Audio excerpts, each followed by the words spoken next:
அனைவருக்கும் வணக்கம். நம்ம பொது தமிழ்ல அழகு 7ல தமிழ் அறிஞர்களும் தமிழ் தொண்டுகளும் அப்படின்னு தலைப்பின் கீழே ஒவ்வொரு அறிஞர்களும் நம்ம பார்த்துட்டு இருக்கோம் இல்லையா?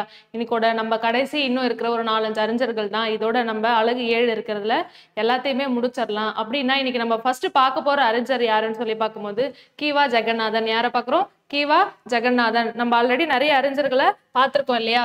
இதுக்கு முன்னாடி இருக்கிற பிளேலிஸ்ட்ல உங்களுக்கு எல்லா அறிஞர்கள் பத்தியான தகவல்களும் இருக்கு. இன்னைக்கோட இதை கம்ப்ளீட் பண்ணிடலாம். அப்போ இன்னைக்கு ஃபர்ஸ்ட் யாரு? கீவா ஜெகநாதன். கீவா ஜெகநாதன் இவரோட பேர் நம்ம இந்த மாதிரி ஷார்ட்கட்டா கொடுத்துருக்குறோம். இதெல்லாம் திருவிக்கா, ஊவேசா, தேப்போமி இப்படிலாம் சொல்லியிருக்கோம்ல, இதனோட விரிவாக்கங்கள் தெளிவா படிச்சுக்கணும். சரிங்களா? அப்போ கீவா ஜெகநாதன் அப்படின்னும் போது கிருஷ்ணராயபுரம் வாசுதேவ ஜெகநாதன். கிருஷ்ணராயபுரம் வாசுதேவ ஜெகநாதன். அப்ப இவர் என்னன்னு சொல்றாங்க? சிலேடை மன்னர் அப்படின்னு சொல்லி இவரை அழைக்கிறாங்க. என்னன்னு சொல்றாங்க? சிலேடை மன்னர் அப்படின்னு சொல்லி இவரை அழைக்கிறாங்க. இவரோட காலம் அப்படின்னு சொல்லி பார்க்கும்போது 11/4/1906, 11/4/1906, 4/11/1988, 4/11/1988 காலம் ரொம்ப முக்கியமானது, நோட் பண்ணிக்கோங்க. அதுக்கடுத்து இவர் வாங்கின விருதுகள் நம்ம பார்க்குறோம் இல்லையா? எல்லாத்துக்குமே சாகித்ய அகாதமி விருதுகள்லாம் வாங்கியிருக்காங்க, கலைமாமணி விருது வாங்கியிருக்காங்க. அந்த மாதிரி இவர் வாங்கினது வந்து வீரர் உலகம். எந்த நூலுக்கு வாங்கியிருக்காரு? வீரர் உலகம் அப்படின்றதுக்கு சாகித்ய அகாதமி விருது வாங்கியிருக்காரு. வருஷம் ரொம்ப முக்கியம் இல்லையா? அப்போ 1967 நோட் பண்ணிக்கோங்க. சரிங்களா? அப்போ 1967ல வீரர் உலகம் அப்படின்ற நூலுக்கான என்ன விருது வாங்கினாரு? சாகித்ய அகாதமி விருது வாங்கியிருக்காரு. சரிங்களா? அதுக்கடுத்து இவரோட நூல்கள் அப்படின்னு சொல்லி பார்க்கும்போது ஃபர்ஸ்ட் என்னது? எழில் உதயம். என்னது? எழில் உதயம். அதுக்கடுத்து கஞ்சியிலும் இன்பம், காவியமும் ஓவியமும், சிலம்பு பிறந்த கதை. சரிங்களா? சிலம்பு பிறந்த கதை, முன்னீர் விழா. நம்ம பார்க்குறோம் இல்லையா? முன்னீர்னா என்னது? கடல்.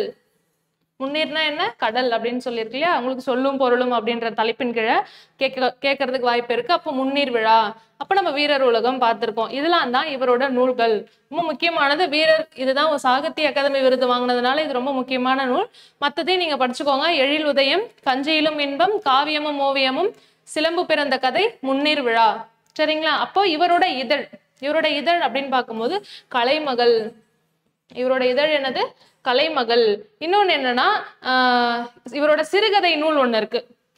நம்ம எத்தனையோ பார்க்கணும் இல்லையா? இவரோட சிறுகதை நூல் இது வந்து ப்ரீவியஸ் இயர் கொஸ்டின்ல கேட்டிருக்காங்க, நோட் பண்ணி வச்சுக்கோங்க. மிட்டாய்க்காரன்.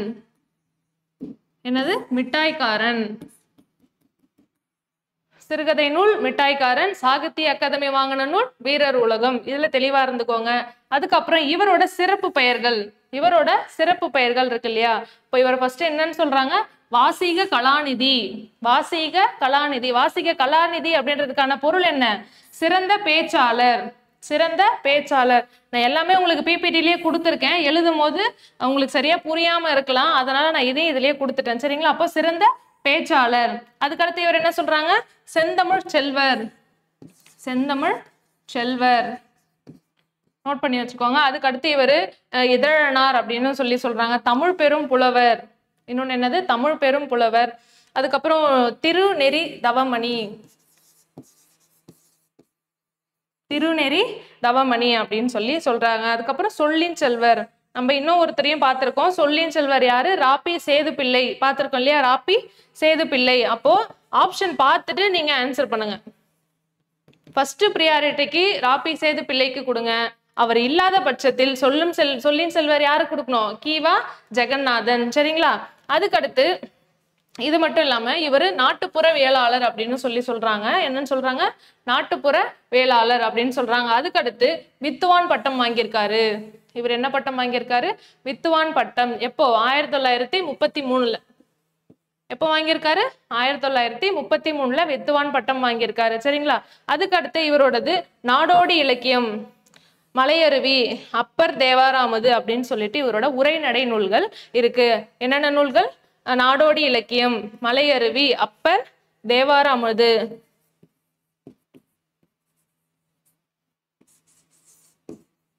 சரிங்களா? அப்போ இது எல்லாமே நோட் பண்ணி வச்சுக்கோங்க. அவரோட நூல்கள்னு நம்ம பார்த்திருக்கோம். அது இல்லாம அவரோட உரைநடை நூல்கள் அப்படின்னு சொல்லி நம்ம பார்த்திருக்கோம். அப்போ இவ்வளவுதான் கீவா ஜெகநாதன். முக்கியமானது நம்ம பார்க்கும்போது கிருஷ்ணராயபுரம் வாசுதேவ ஜெகநாதன் அப்படின்னு சொல்லி அவரோட பேருக்கான விரிவாக்கம் காலம் 1906, 1988. நீங்க இந்த நாள் மாதத்தோட சேர்த்து படிச்சுக்கோங்க. அதுக்கடுத்து சாகித்ய அகாதமி விருது வாங்கின நூல்னு பார்க்கும்போது வீரர் உலகம். எந்த வருஷன்றத ரொம்ப முக்கியமா பார்த்துக்கோங்க, 1967. சரிங்களா? அதுக்கடுத்து அவர் வித்துவான் பட்டம் வாங்கியிருக்காரு. அது ரொம்ப முக்கியமானது. வித்துவான் பட்டம் 1933 வாங்கியிருக்காரு. இவர் என்னன்னு சொல்றாங்க, நாட்டுப்புற வேளாளர் அப்படின்னு சொல்றாங்க, இதழனார் அப்படின்னு சொல்றாங்க, கவிஞர் அப்படின்னு சொல்றாங்க. சரிங்களா? அப்போ இதனோட சிறப்பு பெயர்கள்னு தனியா பார்க்கும்போது வாசிக கலாநிதி ரொம்ப முக்கியமானது. அதுக்கான பொருள் கூட உங்களுக்கு கேள்வியா கேட்கலாம். வாசிக கலாநிதி அப்படின்றதுக்கான பொருள் கூட நமக்கு கேட்கலாம். அதுதான் என்னது, சிறந்த பேச்சாளர். சரிங்களா?